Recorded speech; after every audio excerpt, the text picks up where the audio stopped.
we're going to talk a little bit about technology and real estate. It's all about the sharing economy. We've had a lot of issues and themes come up even in the last panel, which had nothing to do with technology, and it's basically been a theme that's been quite common throughout the day.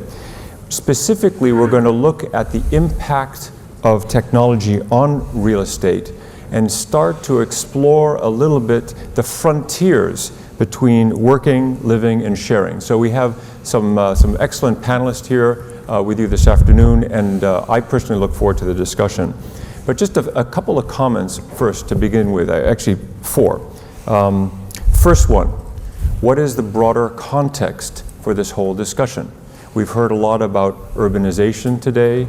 We've heard a lot about globalization today. And globalization, for the first time, has allowed us to have more in common for all of us in this room with other cities and other people who live thousands of miles away than we do have more in common with people who live a few dozen kilometers away. It's the first time in history, really, where that's happening. And this is really due primarily to the shared values that we have and shared means of communications that we have. And this is due really to the rise of digital technology and the rise of social media. Increasingly, when we say technology, we also mean not just social media, but the rise of machine learning, deep learning, artificial intelligence, designed intelligence. These are all terms that we're starting to become more familiar with. So that's the broader context for this whole thing. But what does it have to do with us? And so the second point is about human nature. We complain about each other all the time, but deep down, we are collaborative creatures. We crowd ourselves into hotel rooms and dining rooms so that we can meet each other, have the kind of random exchanges that give value to our lives and to our work. It's kind of this paradox. We are collaborative even when we are in conflict. So when we are attracted to other people, if that is our default, how does technology allow us to realize that attraction? And how does real estate allow us to realize that attraction? The third point is about the urban development side of this attraction. We have heard this morning, and even for those who were on council yesterday, the importance of identity, finding the DNA for your project or for your city, the importance of density, and we had fantastic discussion today about it, the importance of mixed use, land uses and open space, and also the importance of physical connectivity, how people get around on foot, by car, by public transport. These are the descriptions of the physical world that allow people to realize their natural objective, which is to come closer to other people. And finally, we are now today going to be looking at this interface between the physical world and the digital world. So we have these terms, identity, density, land use, open space, connectivity, and we're trying to understand what are the analogs in the digital world that effectively do the same thing, allow people to come together. So that's hopefully what we're going to talk about. We have three great panelists today, a wide range of backgrounds. I'm going to introduce each of them in turn. I'm going to ask each of them to make a few comments, a very, very short kind of pitch for their ideas, if you will, at the very beginning. And then hopefully we'll have something like a discussion, a spirited, a moderated debate, if you will. So please start thinking of questions early, and whenever it's possible, we'll try to sort of start pulling them in. Hope that works out. Our first presenter, our first speaker is Alice Charles. She is the head of urban development for the World Economic Forum, and she is based in Geneva. So her focus is primarily urban planning, infrastructure, environment, public policy, and she's a planner by background. I guess maybe a little personal note on Alice, even though she's done all these things, she's an avid mountain climber, maybe that's why it's good to live in Switzerland.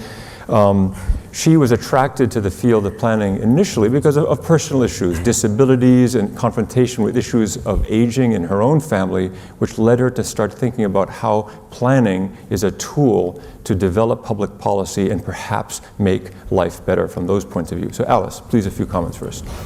Thank you. Hi, everyone. So I want to briefly tell you about a publication that we recently produced at the World Economic Forum called The Top 10 Urban Innovations. And essentially, this was in the lead-in to our event in Davos just a couple of weeks ago, where we were focusing on the fourth industrial revolution. So this publication very much focuses on innovation in cities in the context of the fourth industrial revolution. So what is the fourth industrial revolution? It's this technology fusion that's blurring the lines between the physical and digital space. It's 3D printing, it's augmented humans, robots assisting us, etc. So in the context of cities, we believe in the World Economic Forum that for cities to embrace the fourth industrial revolution, they must foster a future of tireless innovation rather than unsustainable sprawl. And it's in that very context that we developed these top 10 urban innovations. So how did we do this? We have a Global Agenda Council at the World Economic Forum on the Future of Cities. It's chaired by Professor Carlo Ratti from MIT, who leads the Sensible Cities Lab. The vice chair is Neil Menon from Cisco, the global head of smart cities. And people like Rosemary Feenan from JLL, who's here in the audience, is also a member. So essentially, we looked at the leading innovations around the world that are impacting cities. And these innovations essentially had four principles that underpin them. They basically enable the unleashing of spare capacity. So that's capacity that already exists in the system that can be unleashed and used. And the Airbnbs of this world are very much in that space. It's also cutting out the peaks. So at any one time, utilities within cities, for example, are not fully used. So how can you even those peaks and make the maximum use of the asset over time? And it's also small-scale thinking. So basically, it's not necessarily just introducing the large infrastructure projects, but it's actually the small innovations, the cycleways, etc., that can actually lead to a complete transformation in city thinking. And also, they must be people-centered. Earlier, Chris mentioned that we have a rapidly aging population, and with aging comes mobility problems. And in the context of the fourth industrial revolution, we must bear in mind that we need to design for people of all abilities, and that's very important. So the 10 urban innovations that we came up with lead from digitally reprogramming space. We're all familiar with that Miami car park that's also the yoga studio and the nightclub by night. But there's a bigger desire there, there's a bigger need.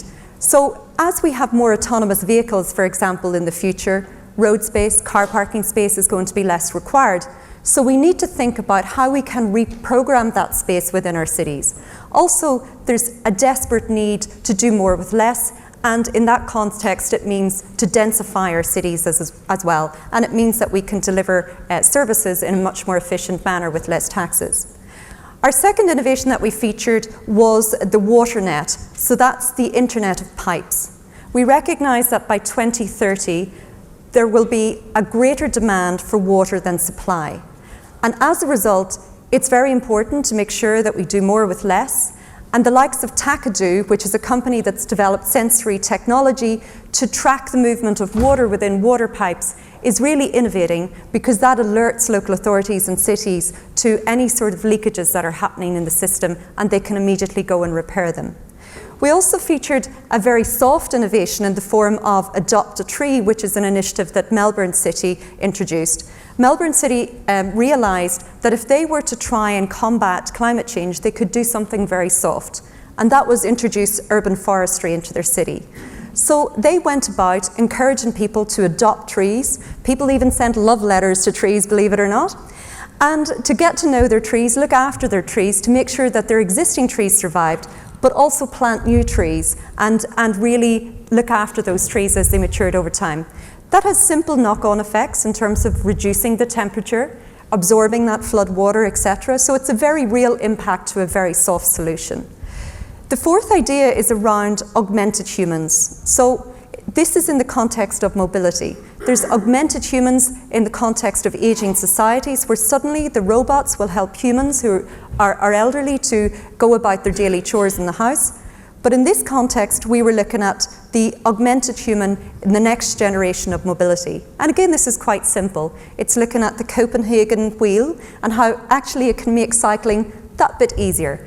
And it means that more people will be willing to take up that activity, which it costs very little but has real returns. The next thing we looked at, again, it's very simple. Co-generating, co-heating, co-cooling.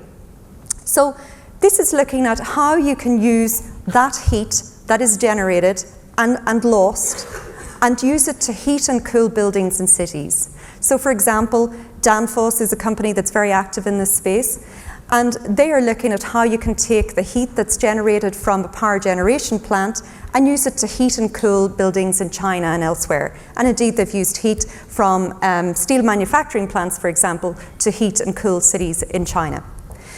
We also looked at the sharing economy in terms of unleashing that spare capacity.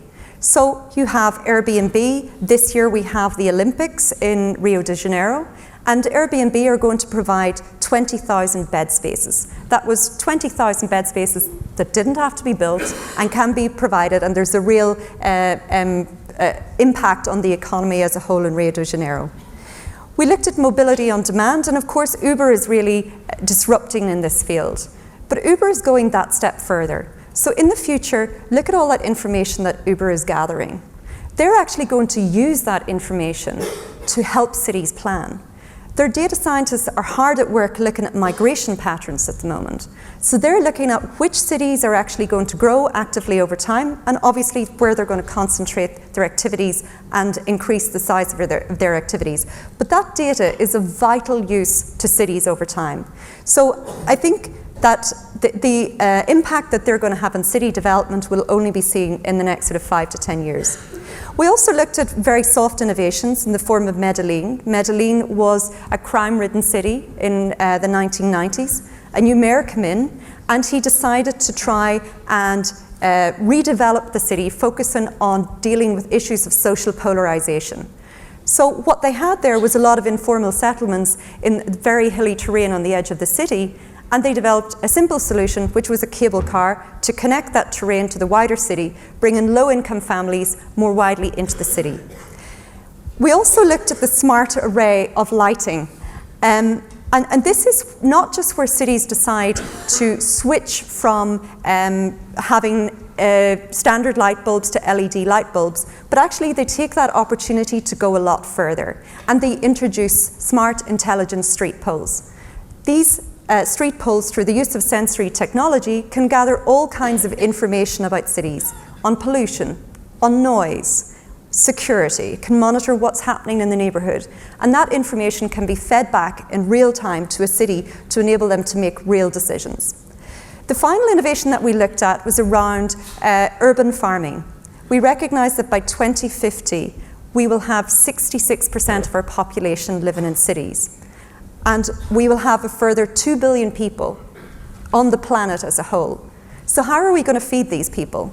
Also recognizing that despite the advances in cold chain supply, a lot of food is wasted from leaving the farm until it reaches its source, around 45% according to Ellen MacArthur. So if you actually have farming in the location where it's needed, then obviously you can feed a lot more people a lot more efficiently. And with advances in LED technology, etc., you can now have your urban farming in the dark, and companies like Fridge Farm, for example, are stacking those old ship cargo containers and developing urban farms in the centre of cities. So that's broadly what we looked at in terms of our urban innovations, and I'll leave it to questions later. Thank you. Thank you, Alice.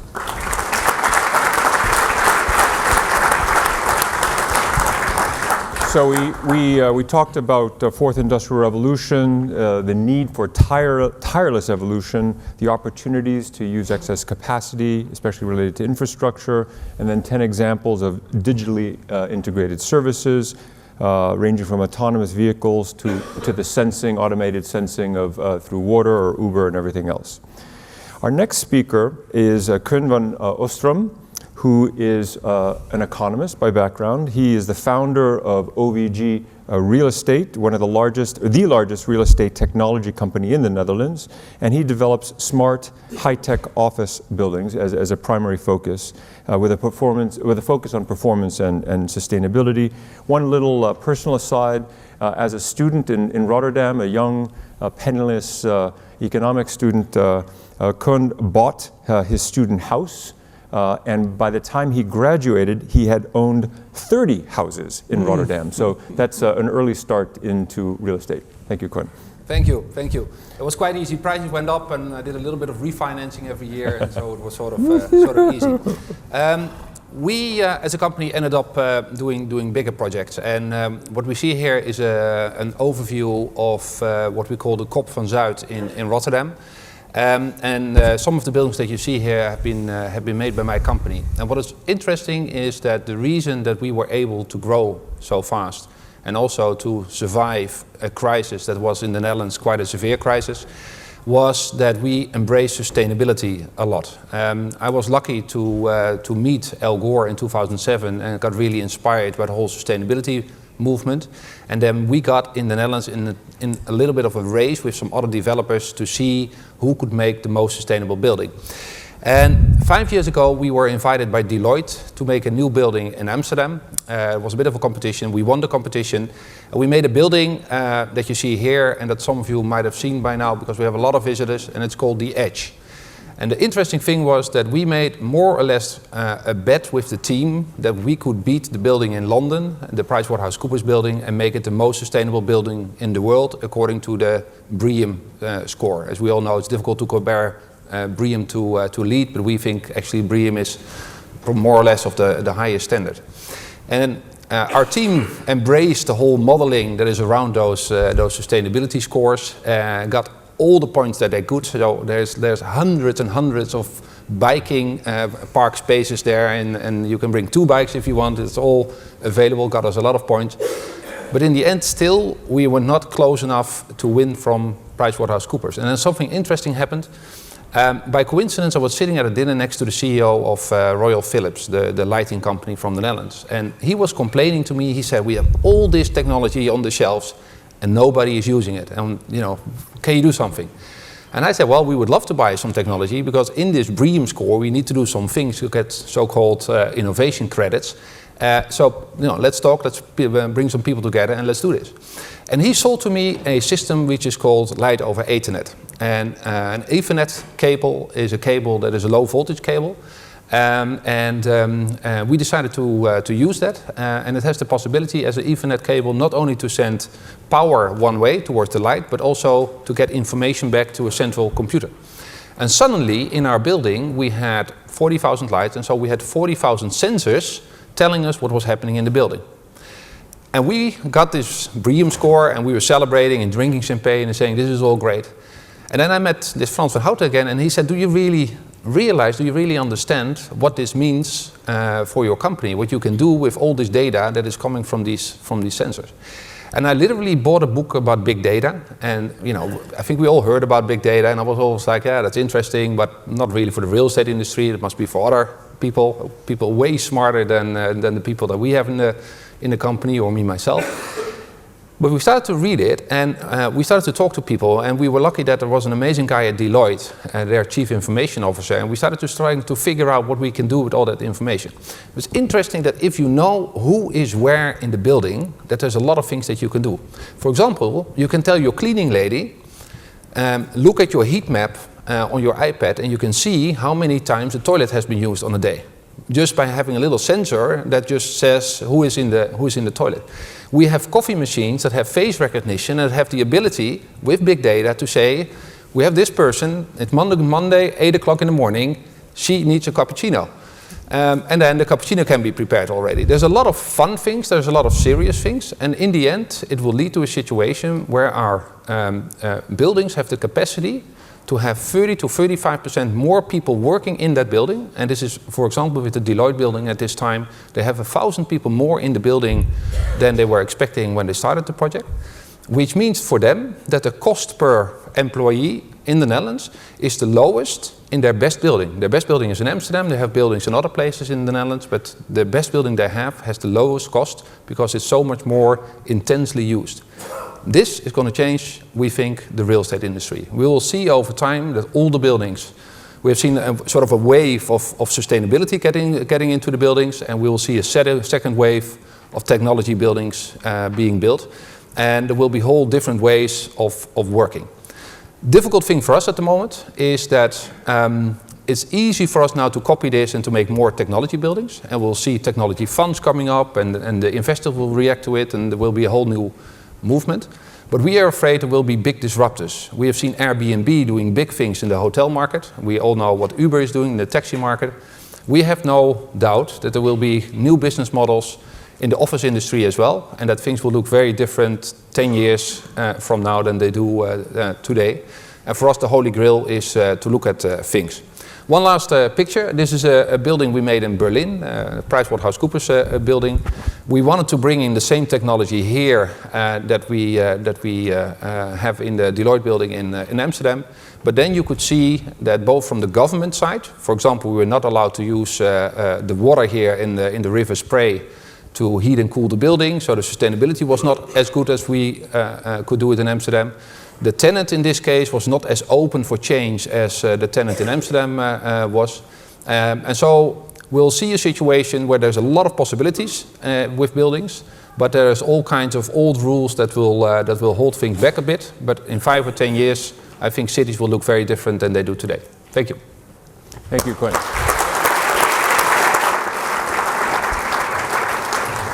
So we talked about sustainability, high performance, the example of the Edge, the Deloitte building in Amsterdam, and how you almost by accident discovered the potential of all these sensors and big data, whether it's trivial things like toilets and cappuccino or other movements, making ultimately the possibility of having the best building being provided for the lowest cost, which is really perhaps a promise of all this. Very interesting. Our next speaker is a good friend, Thomas Sevcik. Thomas is the founder and CEO of Artesia, which is not so much a think tank, but an action tank, and he's based in Hong Kong, Los Angeles, and Zurich. His focus is really on content and positioning for large and unique real estate projects, cities, regions, countries. It's all really about the identity in the end, very, very important.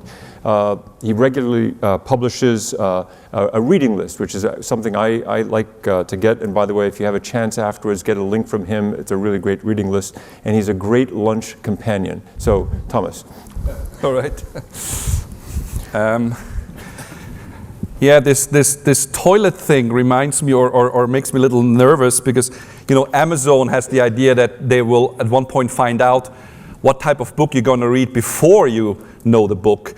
And so this big data will know when you have to go to the toilet before you know you have to go to the toilet. So, all right.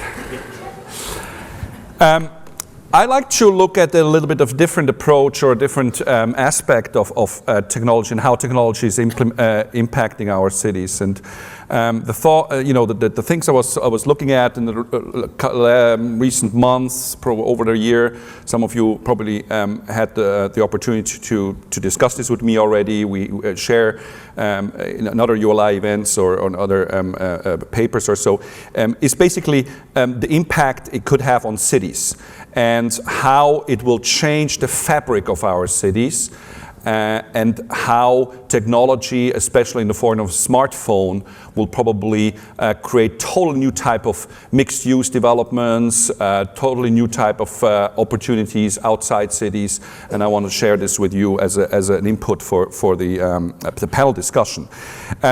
You know, for centuries, the idea of the city was an urbanity, you know, urban life has a couple of features, typical features. One is impulse. You walk through the street and, oh wow, I should go to this restaurant. No, I'd rather go to that restaurant. Or, oh wow, this is an interesting shop. Let's go in there. Or my friends, oh, I see a friend there, and all stuff. And then impulse. Also, next to the impulse, proximity is important. If the butcher is there, then the other butcher probably comes to the same street. We know it all from the old ancient cities. The souk, the bazaar, basically where people with similar, let's say, similar businesses cluster together, creating kind of a cluster, competition.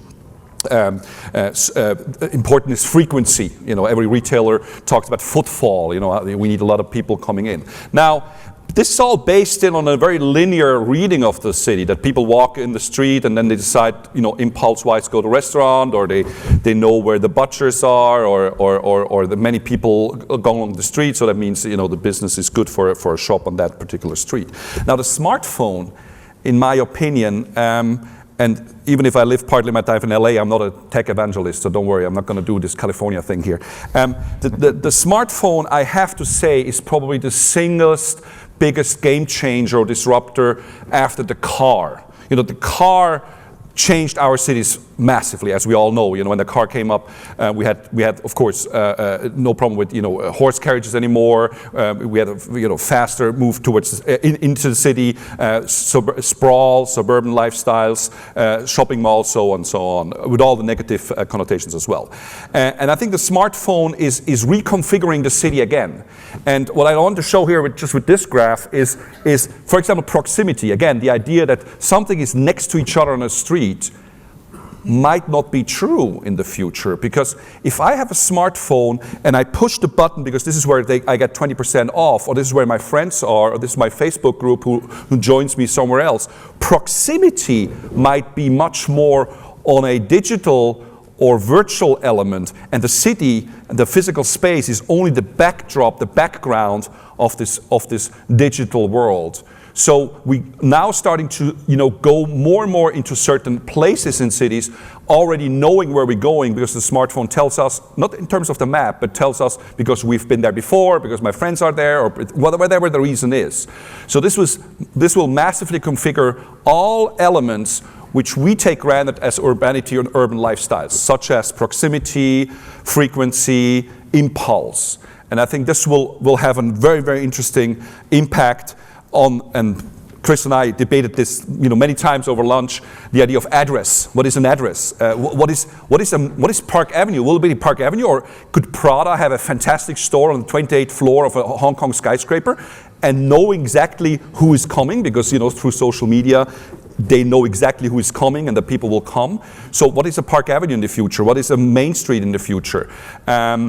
And this type of discussions, I think, will start now and will have huge opportunities also for cities.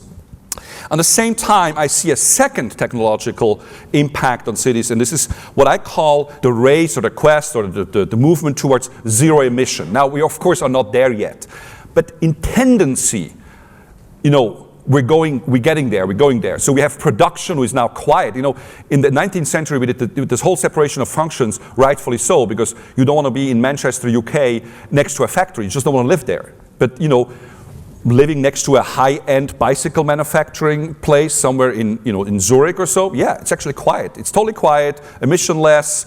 It's actually fun to be next to it, probably to watch it or whatever. So production becomes less emission. We start to have mode of transport, such as cycling or so, is totally quiet, totally easy. Energy production starts to become quiet. Electric cars are more quiet, less pollution.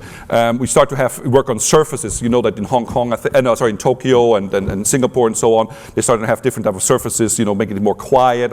In Zurich, for example, we have a cargo tram. So basically, we use at night when there's less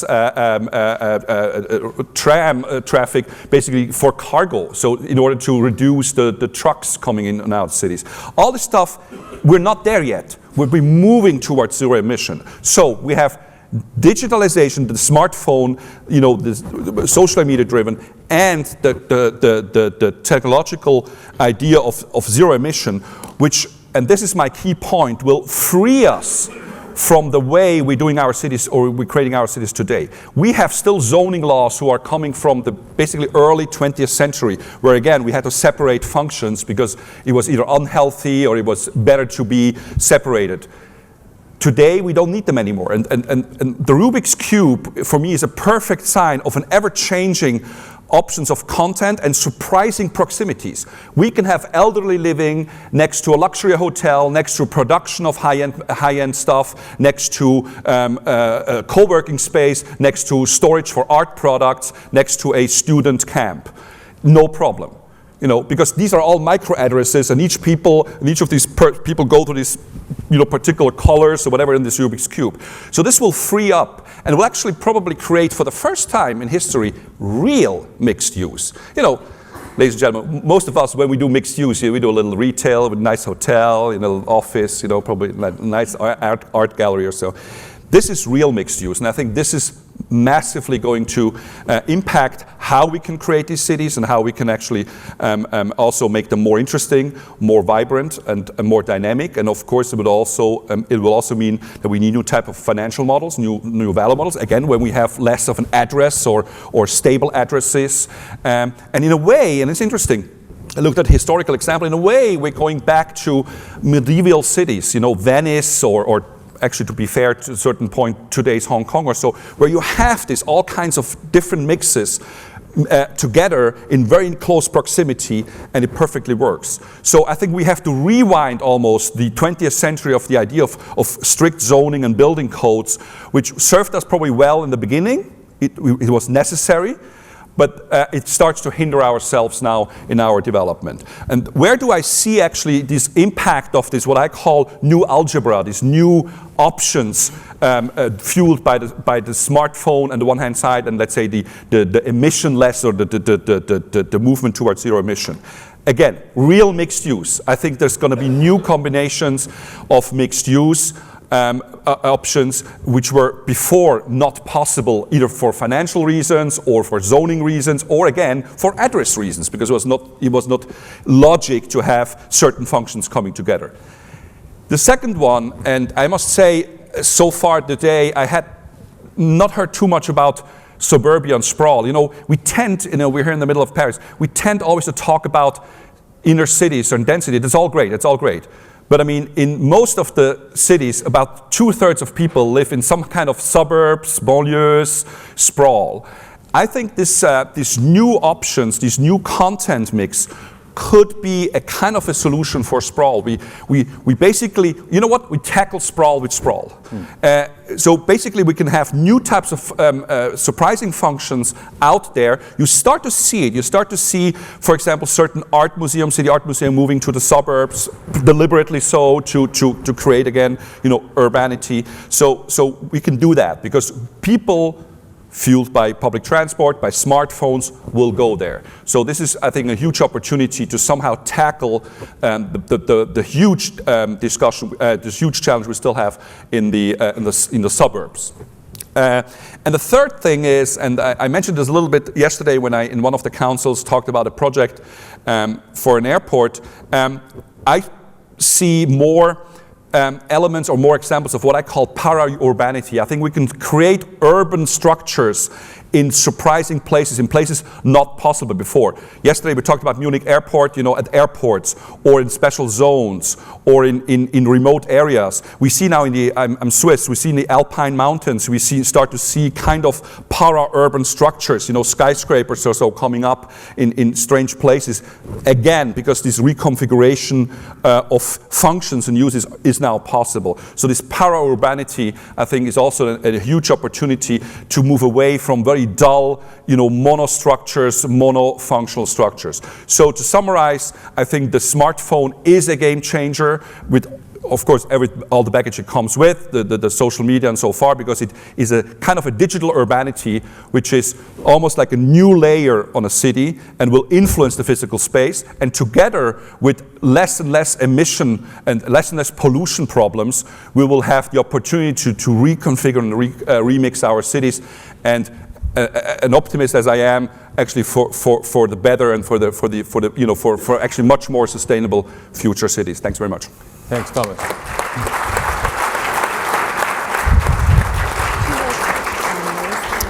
So Thomas talked about a smartphone and the impact of cities, looking at first at the traditional city, the traditional idea about clustering, about how the physical space accommodated the human impulse to find newness and opportunity, and now potentially new measurements of proximity, efficiencies that are made available through technology, including environmental benefits, but ultimately pointing towards a kind of extreme mixed use that's made possible through digitalization.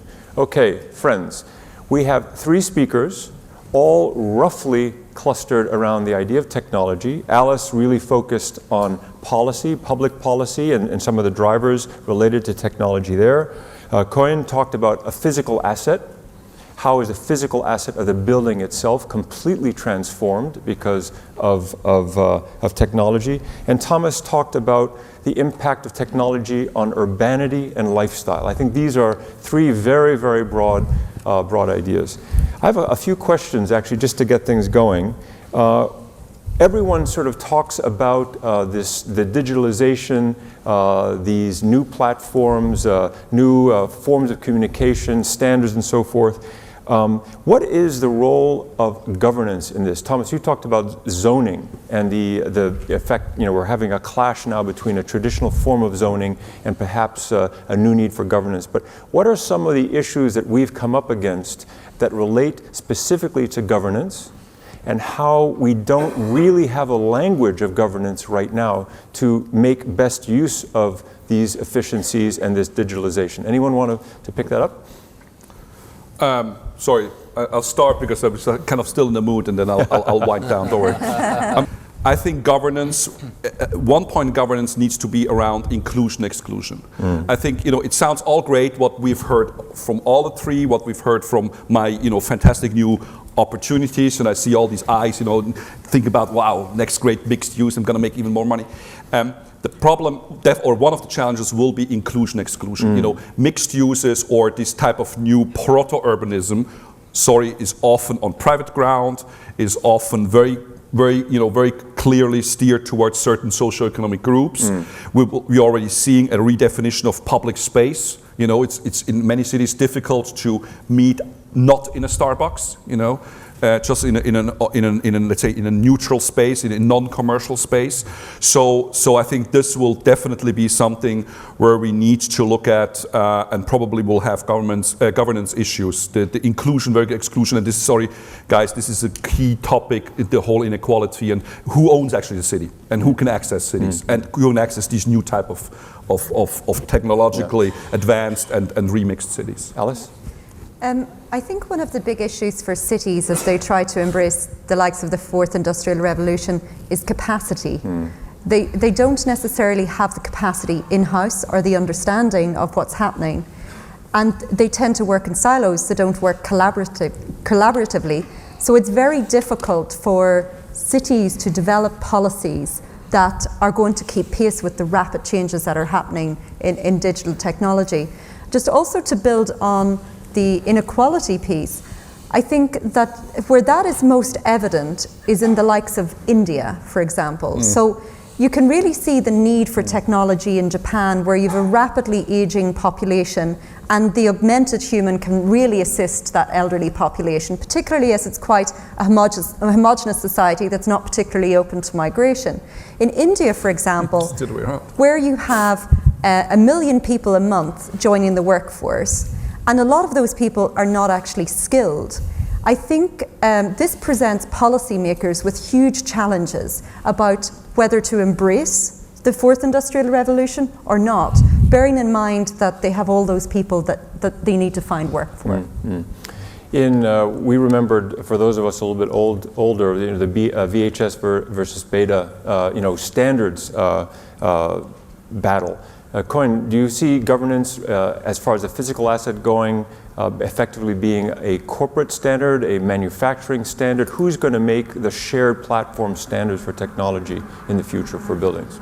I think for sure it's not going to be the governments, because they're really behind at the moment. They're thinking a lot, and they have people, but Technology is going so fast and industries are moving so fast. At the World Economic Forum, there was a big debate on cars, and the car industry is basically saying our biggest issue now is that we move so much faster. We can have driverless car all around the world, but the governments won't allow it to us for the next 10 or 15 or even 20 years. That's going to be there. So lobbying is for them the major piece of work that they have to do. And we see the same thing in our buildings. We have had a big issue around the access to data that we have. And rightfully so, the unions in the building in Amsterdam, they said, hey, so if you have all this information, and for example, we can have driver plates recognition and then the parking garage opens automatically. And we don't want that because you know exactly who's where and when, and then you have the old machine again where you had to register your time. And then we asked the people working in the building, and 99.7% of the people said, if I have to choose between you having this information or me having to open my window and get a ticket, take that information and use it. And especially the young generation is so used that so much is known about them and they're so open with it. And then governments are trying to keep up with lawmaking and with all kinds of governance processes, but it will take too long. So who will then own the standard? Who will create the standard? Will it be companies using the data, providing the hardware? Who's going to make the standard? I think that the big question is, will there be a winner-take-all scalability process? Like what we've seen with Uber. Uber took over the taxi market, and of course there's a number 2, 3, and 4, but I can't even come up with the names. In the co-working space, we see at the moment that WeWork is becoming very dominant, a company valued at 10 billion at the moment. And so I think that if the industry allows one company or a small group of companies to become really big and they set the standard, then the standard is set automatically. So it's interesting. I mean, in a traditional view, the consumer gains benefit when you have many companies competing and creating some competition. In this particular case, the consumer benefits when there's a single aggregator. That's a new feeling here. Alice, what do you think about this from a governance point of view? I mean, you focus more on public policy. What do you think about what Koen just said? I think I was using the example earlier of Uber and the amount of data that they're getting access to, and similarly the likes of Airbnb. So I can see that they have a greater role in working with cities to develop the vision.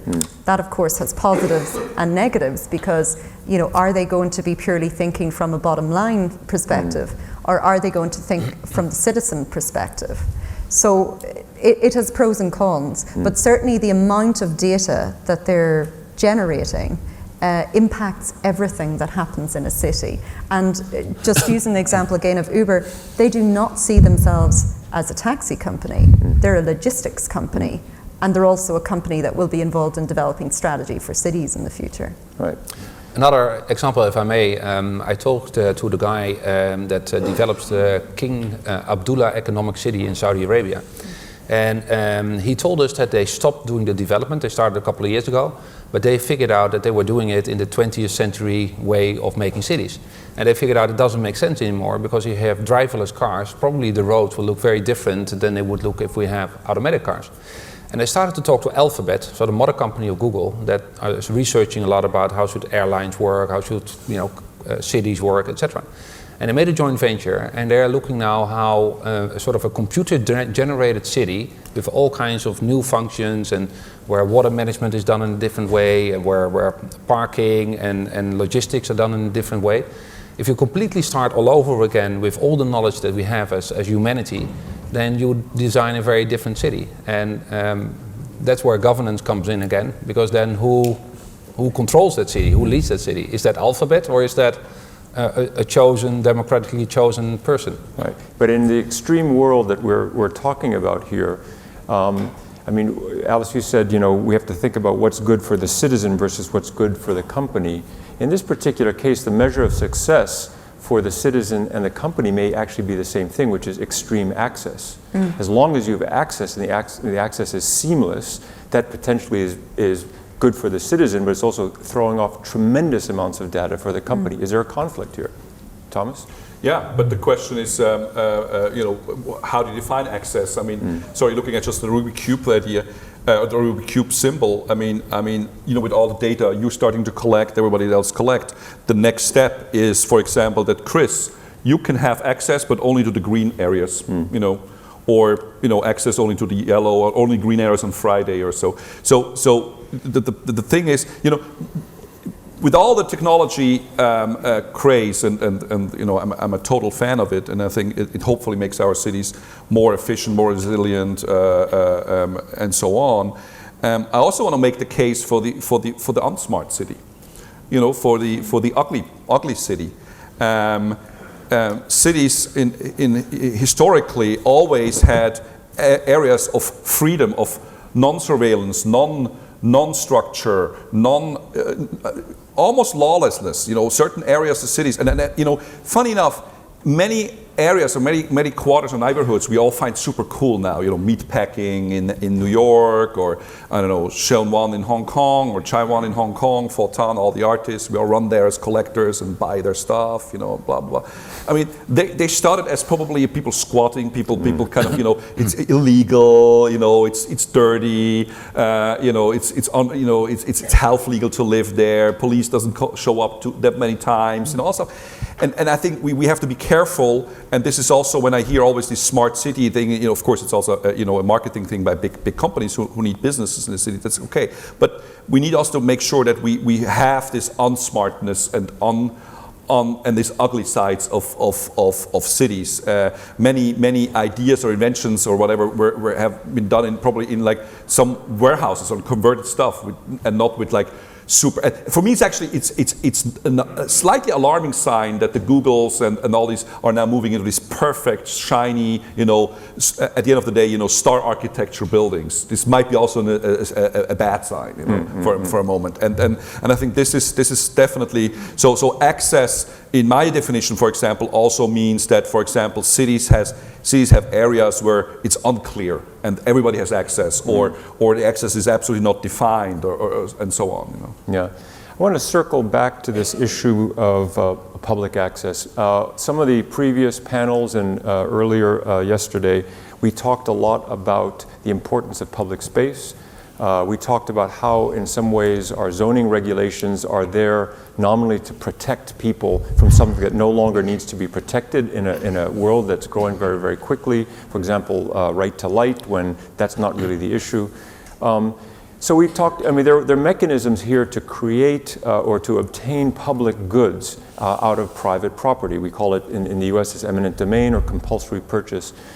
Do we think that there will be something like compulsory purchase or something like eminent domain in the digital world? Yes. So I'll give an example. So MIT is currently working on an innovation. It's taking the water pipes idea to a new level. And it's actually sensory technology that is able to sense different types of bacteria in sewage systems.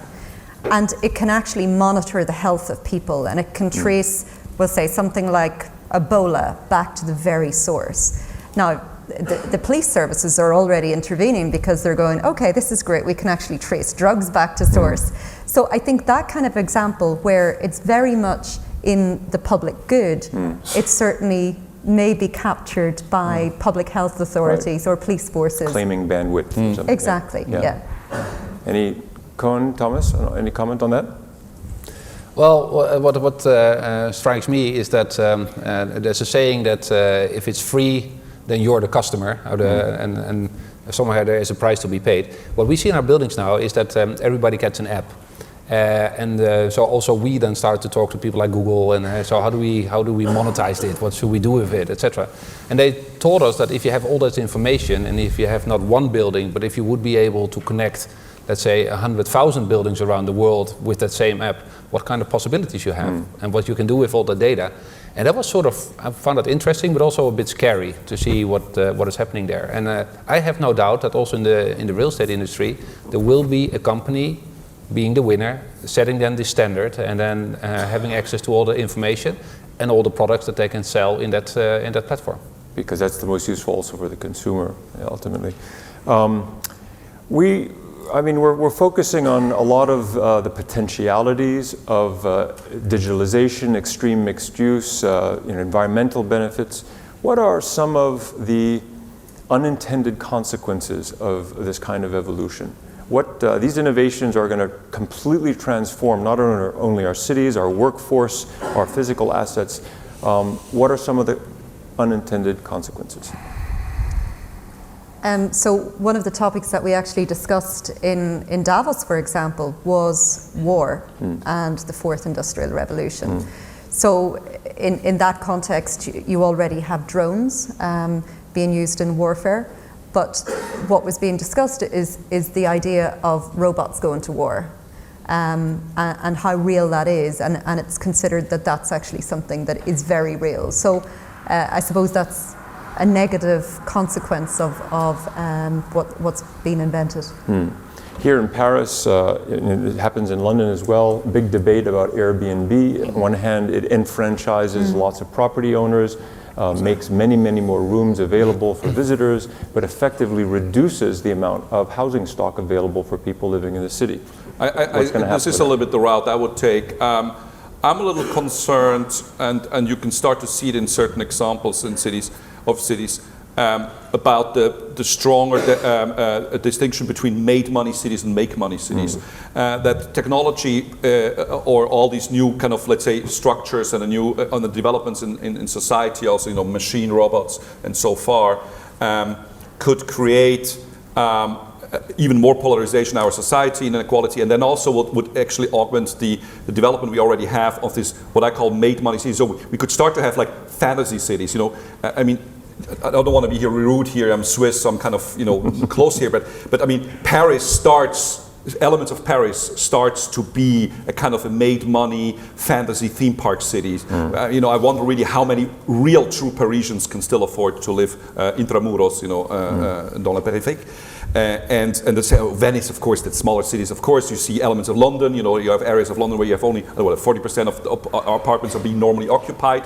The rest is made money, made money somewhere else, or Airbnb, and so we could start to see almost like fantasy city theme parks where there's just endless events and museums and tourism and so on, and all organized by technology, and probably these are kind of big games taking place, like big mega social games taking place in these cities, and we have and so they become, well, again, happened historically as well, almost like large follies, this kind of cities, and I think this is a development we have to look at. Cities traditionally, historically, have been a place of creation and making money and innovation, and we start to see in certain cities elements of actually cities being pleasure ground. I mean, I was very concerned that for several years now, the two growing sectors in New York City were real estate and tourism.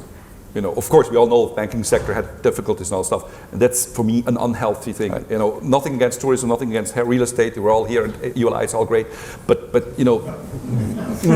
So New York, Paris risk being made cities instead of making cities. Made money city. And this is a paradox. So this technology on one hand is allowing for this extreme mixed use at sort of a cellular level, but at the level of the whole organism, it's polarizing the city and making it actually very distinct. It's kind of interesting. I think that the big question there is you have the haves and the haves not on all that kind of different levels. But the people in California are saying it's not about haves and haves not, about the haves and haves more. And so the big question here is, do we add so much added value with all this technology to people who don't have a lot but actually have access to all the information in the world because it's free, and have access to all kinds of other things because they're free, and they're like, hey, we're actually not in a bad situation because things are better than they were 10 years ago? Or are they looking at the rest of the city and saying, hey, what kind of weird community is this, and we're not part of this, and now we're going to stand up and fight it? Okay. That's the big challenge.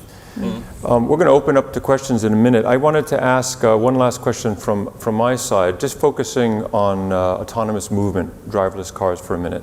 Everyone sort of touched on this a little bit. Of course, driverless technology is something that's right around the corner. We can now buy cars quite readily that have level 4 automation. Probably cities will not become driverless overnight, but within a relatively short amount of time, there will be perhaps pockets the size of King's Cross or a part of La Défense or something like that that could be driverless. This, of course, takes lots of cars off the road, lots of chances to develop central parts of the city. It becomes a kind of neo-public transport system. Do we feel that the rise of autonomous movement in driverless cars will have the net effect of allowing cities to consolidate physically, achieve densities that they would not otherwise be able to achieve, or will it induce sprawl because effectively it allows public transport in areas that have never had public transport before? I mean, this is my biggest concern because you already see it in small little examples. For example, in Germany, many of the German car companies, because they need to have sales numbers, they have huge car sharing schemes now in German cities. And now they found out that because it's of course subsidized by the car companies who want their cars on the street, often it's cheaper to have a sharing, having like this car share, take like a smart car, or whatever, or a VW, small VW, and drive parallel to a subway line or parallel to a tramway line for less money because it's subsidized by the car company.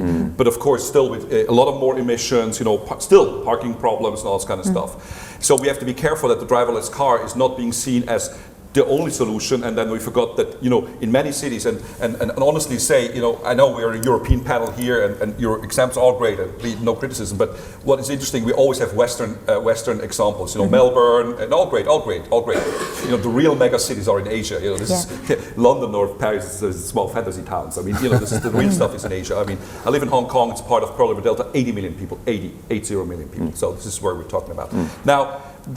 We need mass public transport, so we shouldn't have this evangelistic view of these driverless cars because they know where to park. It will solve everything. We still need, and I'm scared. And in certain countries who are prone to this, then so you know what? We don't have to dig tunnels anymore. We don't have to do railway lines anymore. We still have to do it. This is one key point, and then the other point is I would second you. I think that the sprawl issue or the unnecessary mobility issue. We in Switzerland. We have a very strange tasks. I know it sounds negative, but of course it's advertising for Switzerland. We have too good mobility. Our mobility is too good. It's too perfect. So now we have a discussion in Switzerland how to artificially reduce mobility. Does really everybody need to go every half an hour to St. Moritz for 20 Swiss francs? Is it really necessary? And I don't want to sound like a lefty or so. Not at all. I'm hardcore business, but. I mean, this type of fantasy where we have, unhindered perfect mobility, I think has also a lot of consequences which might be negative. Okay, answer, and then we're going to get ready for questions. So I very quickly, I disagree, and I think that the cities will be much better. I think in itself, cities have a lot of advantages. There are great markets for work or for finding your right partner or for finding whatever you want to find. People are there, and so you want to be there. But the downside is that cities are very often messy with traffic and all the other things. We're going to solve that. BMW calculated, this is an example for New York, I'm sorry. They calculated that they can take 80% of the cars from the road if only driverless cars would be allowed. And you would have 100% guarantee that when you're in your apartment and you push your app, that the car is there and drives you to the place in Brooklyn, for example, where you need to be on time. That would mean that all the streets, there are 5 lanes in New York, you can take 3 lanes out, you keep 2 lanes, and then the rest will be park and be fun. But most people commute into Manhattan by public transport, and the signaling system is 80 years old. So here's the 80 again. So my question is only: are we forgetting about public transport, mass public transport over this? So I would actually share both of your views. That's why you're in the middle. Yeah, exactly. So I think that autonomous vehicles have potential. If you think about a standard family, and maybe they have 2 or 3 cars. And in reality, if you have a driverless vehicle, that driverless vehicle can go and drop off one person, go back by itself and pick up that other person and take them to wherever they want to go. So someone else can use so you could have maybe 1 vehicle rather than the 2 vehicles. Right. So, and that vehicle can be in use throughout the day. So in reality, you could reduce the amount of vehicles that you have. But I don't think that driverless vehicles are the panacea, because the reality is that most of the urbanization is going to happen in the global south. 3/5 of the population is going to live in Asia. 1/5 in Africa and just 1/5 in the rest of the world. And given the rate of urbanization, where in the next sort of up to 2050, you have another 400 million people moving to cities in India, given that level of urbanization, self-driving vehicles are not going to solve the problem. And the reality is that it takes a long time for technology to be transported to other parts of the world as well. So I agree that public transport is definitely the option that needs to be pursued in rapidly expanding cities. Thank you very much. All right, ladies and gentlemen, this has been, you can see here, it's like a human Rorschach test on the technology question point. Some time for quick questions. Mike's going around. This technology is really great for buildings. Another mic in the front. What about productivity? How does it affect the employees? Because that's the bottom line. There's a lot possible at the moment. For example, we're now talking to Philips about what they are doing with their light, what the new generation is. And they told us that, for example, after lunch, it's better to have a different kind of light than before lunch. And so there's more blue in the light and you can do all kinds of things. What we are working on is to give everybody in the building a wearable that measures how fit are you at a certain time in the day. The desks that we make have chips and they will talk to that wearable, and then it will allow you that your desk suddenly goes up and you're like, oh, now I have to stand up and do my work standing up because my physically behavior is not all that well. We are sure that if we would just put that on a user, that everybody would say, oh, is this really necessary? But I'm also sure in my company we are starting to experiment with it and people love it. They play with it and they do it and they will try out the light and all the other things. And so all those things are I think, benefits, and productivity will go up big time. On the productivity piece, I think that technology definitely can improve productivity in terms of supply chains and so on, making them more efficient. But the downside, I was recently in China, and in China it was the first country to declare e-addiction a disease. So in many instances, the more we connect just personally to our smartphones, the less productive we are, because we're not focused, we're multitasking. We've all been doing it here, everyone's on their email. So it has pros and cons, and definitely we become a lot more distracted the more we engage with technology, and we need to find the balance.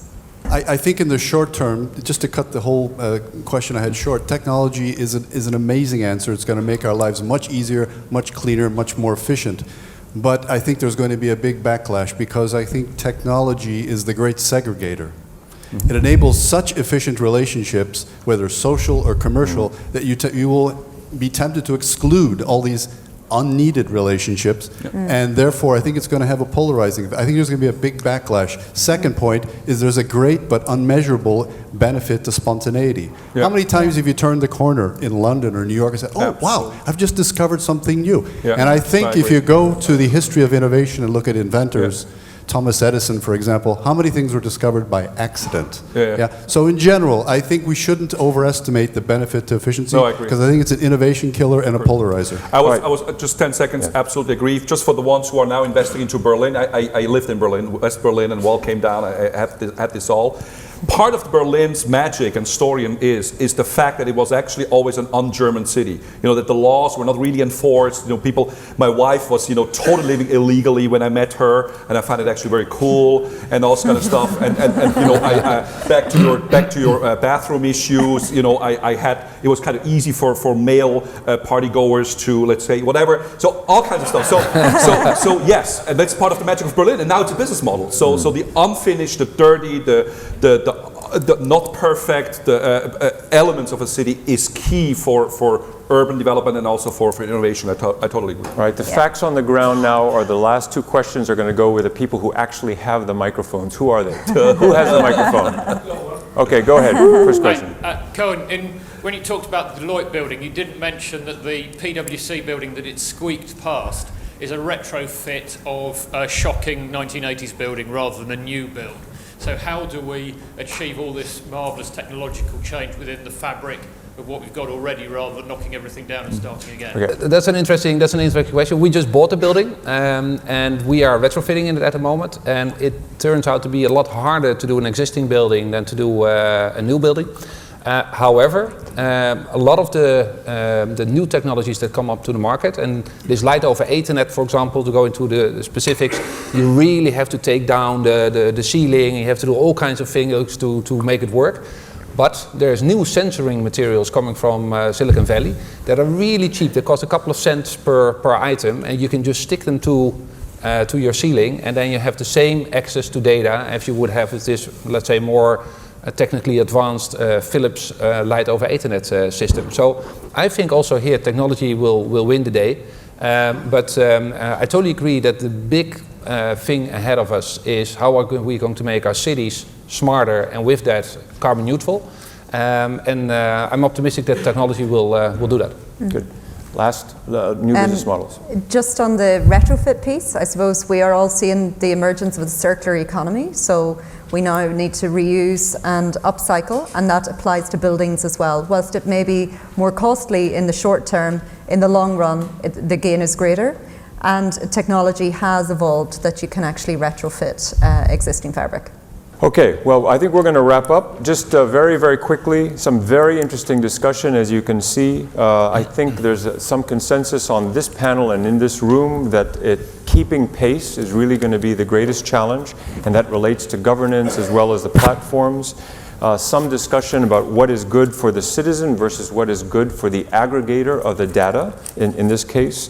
An argument for the unsmart city, for the ugly city, as a place to actually incubate the mutations that are not possible if you have the technology, and the debate about what is public and public access, what is the equivalent of public space in this digital world. And are there unintended consequences? So, for example, the ultra-hyper mixed use versus the polarization of the whole organism because of this narrow casting that's made possible from all this technology. Thank you very much for your attention. Big round of applause, a great panel.